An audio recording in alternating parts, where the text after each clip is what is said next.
വചനവായന 1 Samuel അധ്യായം 18. ദാവീദും ജോനാഥാനും. ദാവീദ് രാജാവിനോട് സംസാരിച്ചു തീർന്നപ്പോൾ ജോനാഥാന്റെ ഹൃദയം അവന്റെ ഹൃദയത്തോട് ഒട്ടിച്ചേർന്നു.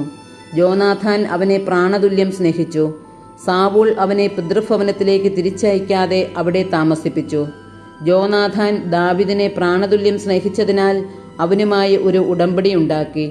അവൻ തൻ്റെ മേലങ്കിയൂരി ദാവീദിനെ അണിയിച്ചു. തൻ്റെ പടച്ചട്ടയും വാളും വില്ലും അരക്കച്ചയും അവന് കൊടുത്തു. സാവൂൾ അയക്കുന്നിടത്തൊക്കെ പോയി ദാവീദ് കാര്യങ്ങളെല്ലാം നന്നായി നടത്തിപ്പോന്നു. അതുകൊണ്ട് സാവൂൾ അവനെ പടത്തലവനാക്കി. ഇത് ജനത്തിനും സാവൂളിൻ്റെ ഭൃത്യർക്കും ഇഷ്ടപ്പെട്ടു. സാവൂളിൻ്റെ അസൂയ. ദാവീദ് ഗോലിയാത്തിനെ സംഹരിച്ചതിനു ശേഷം അവർ മടങ്ങി വരുമ്പോൾ ഇസ്രായേലിലെ എല്ലാ നഗരങ്ങളിലും സ്ത്രീകൾ തപ്പും മറ്റു വാദ്യങ്ങളുമായി ആടിപ്പാടി സന്തോഷത്തോടെ സാവൂളിനെ എതിരേറ്റു. അവർ സന്തോഷം കൊണ്ട് മതിമറന്ന് പാടി. സാവൂൾ 1000 കൊന്നു, ദാവീദ് 10,000. ഇത് സാവൂളിന് ഇഷ്ടപ്പെട്ടില്ല. കോപാകുലനായി അവൻ പറഞ്ഞു, അവർ ദാവീദിന് 10,000 കൊടുത്തു, എനിക്കോ 1000. ഇനി രാജ്യത്വമല്ലാതെ എന്താണ് അവന് കിട്ടാനുള്ളത്? അന്നു മുതൽ സാവൂൾ ദാവീദിനെ സംശയദൃഷ്ടിയോടെ വീക്ഷിക്കാൻ തുടങ്ങി. പിറ്റേ ദിവസം ദൈവമയച്ച ഒരു ദുരാത്മാവ് സാവൂളിൽ പ്രവേശിച്ചു. അവൻ കൊട്ടാരത്തിനുള്ളിൽ ഭ്രാന്തനെപ്പോലെ പുലമ്പിക്കൊണ്ടിരുന്നു. ദാവീദാകട്ടെ പതിവ് പോലെ കിന്നരം വായിച്ചുകൊണ്ടിരുന്നു. സാവൂളിൻ്റെ കയ്യിൽ ഒരു കുന്തമുണ്ടായിരുന്നു. ദാവീദിനെ ചുമരോട് ചേർത്ത് തറയ്ക്കാൻ ഉദ്ദേശിച്ചുകൊണ്ട് സാവൂൾ കുന്തമെറിഞ്ഞു. ദാവീദ് 2 പ്രാവശ്യം ഒഴിഞ്ഞുമാറി. കർത്താവ് തന്നെ വിട്ട് ദാവീദിനോട് കൂടെയാണെന്നറിഞ്ഞപ്പോൾ അവൻ ദാവീദിനെ ഭയപ്പെട്ടു. സാവൂൾ അവനെ തൻ്റെ അടുക്കൽ നിന്ന് അകറ്റി ഒരു സഹസ്രാധിപനാക്കി. അവൻ അവരെ നയിച്ചു. കർത്താവ് കൂടെയുണ്ടായിരുന്നതിനാൽ എല്ലാ ഉദ്യമങ്ങളിലും ദാവീദ് വിജയം വരിച്ചു. ദാവീദിൻ്റെ വിജയം കണ്ട് സാവൂൾ കൂടുതൽ ഭയപ്പെട്ടു. എന്നാൽ ഇസ്രായേലിലും യൂദായിലുമുള്ളവർ ദാവീദിനെ സ്നേഹിച്ചു. അവൻ അവരുടെ സമർത്ഥനായ നേതാവായിരുന്നു. സാവൂൾ ദാവീദിനോട് പറഞ്ഞു, ഇതാ എൻ്റെ മൂത്ത മകൾ മേരബ്. അവളെ നിനക്ക് ഞാൻ ഭാര്യയായി നൽകാം. ധീരോചിതമായി നീ എനിക്ക് വേണ്ടി കർത്താവിൻ്റെ യുദ്ധം നടത്തിയാൽ മതി.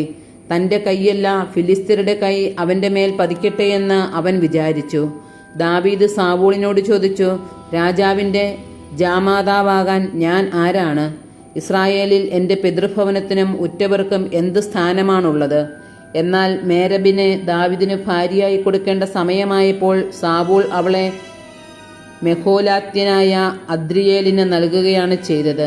സാവൂളിൻ്റെ മകൾ മിഖാൽ ദാവീദിനെ സ്നേഹിച്ചു. സാവൂൾ അതറിഞ്ഞു. അവന് അതിഷ്ടമായി. അവനൊരു കെണിയായി തീരുന്നതിനും ഫിലിസ്ത്യർ അവനെതിരെ തിരിയുന്നതിനും വേണ്ടി അവളെ ഞാൻ അവന് നൽകും എന്ന് രാജാവ് വിചാരിച്ചു. അതിനാൽ സാവൂൾ ദാവീദിനോട് 2 പ്രാവശ്യം പറഞ്ഞു, നീ എൻ്റെ ജാമാതാവാകണം. സാവൂൾ ഭൃത്യന്മാരോട് കൽപ്പിച്ചു, നിങ്ങൾ രഹസ്യമായി ദാവീദിനോട് ഇങ്ങനെ പറയണം, ഇതാ രാജാവ് നിന്നിൽ സംപ്രീതനായിരിക്കുന്നു. അവൻ്റെ ഭൃത്യന്മാരെല്ലാവരും നിന്നെ സ്നേഹിക്കുന്നു. ആകയാൽ നീ രാജാവിൻ്റെ മരുമകനായി തീരണം. സാവൂളിൻ്റെ ഭൃത്യന്മാർ അത് ദാവീദിൻ്റെ ചെവിയിൽ മന്ത്രിച്ചു. അവൻ ചോദിച്ചു, ദരിദ്രനും അപ്രശസ്തനുമായ ഞാൻ രാജാവിൻ്റെ മരുമകനാവുകയെന്നത് അത്ര നിസ്സാരമാണെന്ന് നിങ്ങൾ കരുതുന്നുവോ? ഭൃത്യന്മാർ ദാവീദ് പറഞ്ഞ വിവരം അതേപടി സാവൂളിനെ അറിയിച്ചു. സാവൂൾ കൽപ്പിച്ചു, നിങ്ങൾ ദാവീദിനോട് ഇപ്രകാരം പറയണം, തൻ്റെ ശത്രുക്കളോടുള്ള പ്രതികാരമായി ഫിലിസ്ത്യരുടെ 100 അഗ്രചർമ്മമല്ലാതെ രാജാവ് യാതൊരു വിവാഹ സമ്മാനവും ആഗ്രഹിക്കുന്നില്ല.